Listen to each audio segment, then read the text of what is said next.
Law 28. Enter action with boldness. Judgment.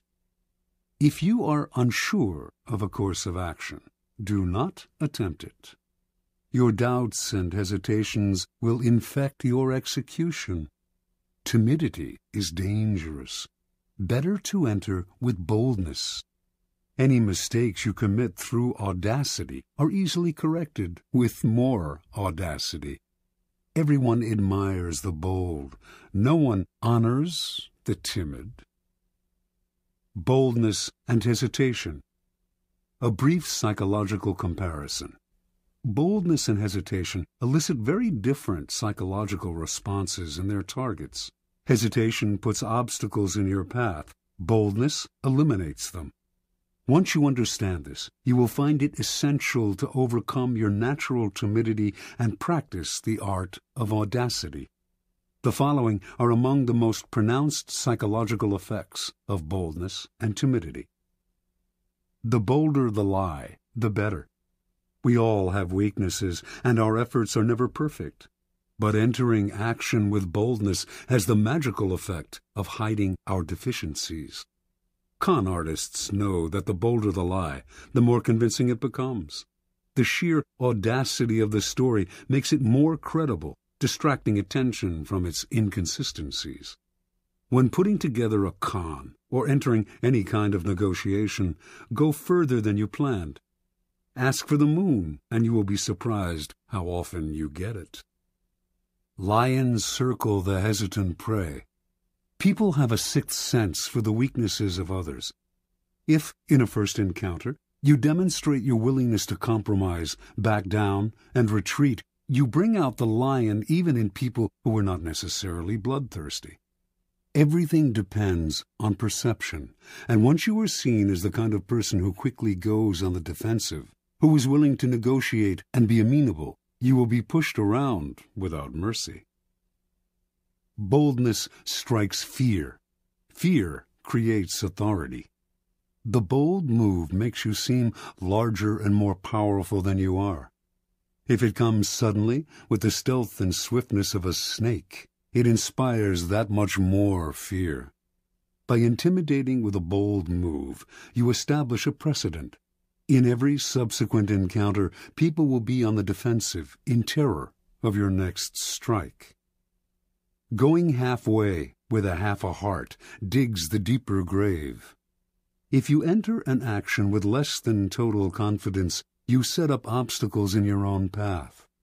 When a problem arises, you will grow confused, seeing options where there are none, and inadvertently creating more problems still.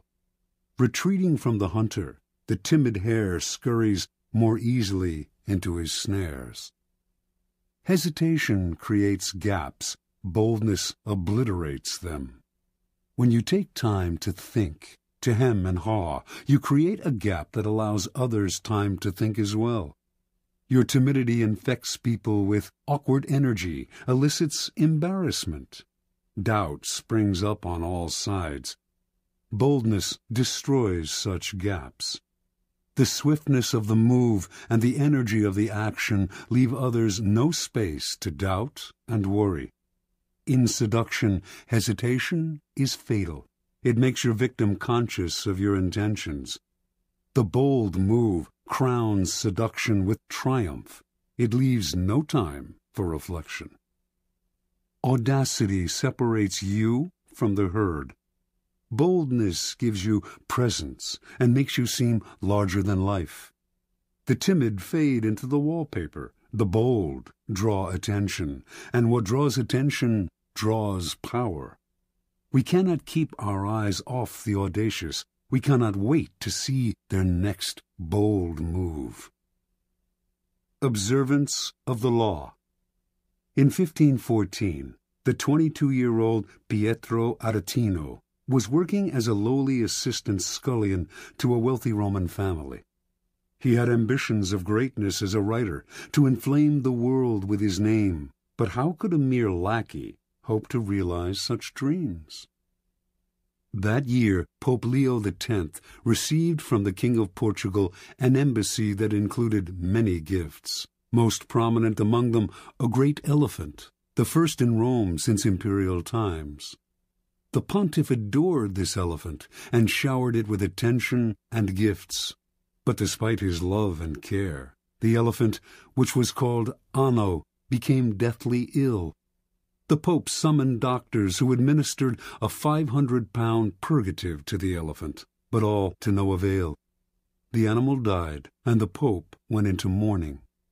To console himself, he summoned the great painter Raphael and ordered him to create a life-sized painting of Anno above the animal's tomb, bearing the inscription, "What nature took away, Raphael has with his art restored." Over the next few days, a pamphlet circulated throughout Rome that caused great merriment and laughter. Entitled, "The Last Will and Testament of the Elephant Anno," it read in part, "To my heir, the Cardinal Santa Croce, I give my knees, so that he can imitate my genuflections. To my heir, Cardinal Santi Quattro, I give my jaws, so that he can more readily devour all of Christ's revenues. To my heir, Cardinal Medici, I give my ears, so that he can hear everyone's doings. To Cardinal Grassi, who had a reputation for lechery, the elephant bequeathed the appropriate, oversized part of his own anatomy." On and on the anonymous pamphlet went, sparing none of the great in Rome, not even the Pope. With each one it took aim at their best-known weakness. The pamphlet ended with verse, "See to it that Aretino is your friend, for he is a bad enemy to have. His words alone could ruin the High Pope, so God guard everyone from his tongue." Interpretation. With one short pamphlet, Aretino, son of a poor shoemaker and a servant himself, hurled himself to fame. Everyone in Rome rushed to find out who this daring young man was. Even the Pope, amused by his audacity, sought him out and ended up giving him a job in the papal service. Over the years, he came to be known as the Scourge of Princes, and his biting tongue earned him the respect and fear of the great, from the King of France to the Habsburg Emperor. The Aretino strategy is simple. When you are as small and obscure as David was, you must find a Goliath to attack. The larger the target, the more attention you gain. The bolder the attack, the more you stand out from the crowd, and the more admiration you earn. Society is full of those who think daring thoughts, but lack the guts to print and publicize them. Voice what the public feels. The expression of shared feelings is always powerful. Search out the most prominent target possible and sling your boldest shot. The world will enjoy the spectacle and will honor the underdog. You, that is, with glory and power. Keys to power. Most of us are timid. We want to avoid tension and conflict, and we want to be liked by all. We may contemplate a bold action, but we rarely bring it to life. We are terrified of the consequences, of what others might think of us, of the hostility we will stir up if we dare go beyond our usual place. Although we may disguise our timidity as a concern for others, a desire not to hurt or offend them, in fact, it is the opposite. We are really self-absorbed, worried about ourselves and how others perceive us. Boldness, on the other hand, is outer-directed, and often makes people feel more at ease, since it is less self-conscious and less repressed. Few are born bold. Even Napoleon had to cultivate the habit on the battlefield, where he knew it was a matter of life and death. In social settings, he was awkward and timid, but he overcame this and practiced boldness in every part of his life because he saw its tremendous power, how it could literally enlarge a man, even one who, like Napoleon, was in fact conspicuously small. You must practice and develop your boldness. You will often find uses for it.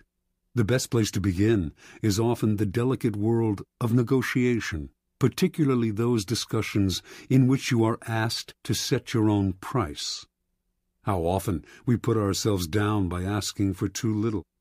When Christopher Columbus proposed that the Spanish court finance his voyage to the Americas, he also made the insanely bold demand that he be called Grand Admiral of the Ocean. The court agreed. The price he set was the price he received. He demanded to be treated with respect, and so he was. Understand, if boldness is not natural, neither is timidity. It is an acquired habit, picked up out of a desire to avoid conflict. If timidity has taken hold of you, then root it out. Your fears of the consequences of a bold action are way out of proportion to reality. And in fact, the consequences of timidity are worse. Your value is lowered, and you create a self-fulfilling cycle of doubt and disaster. Remember, the problems created by an audacious move can be disguised, even remedied, by more and greater audacity.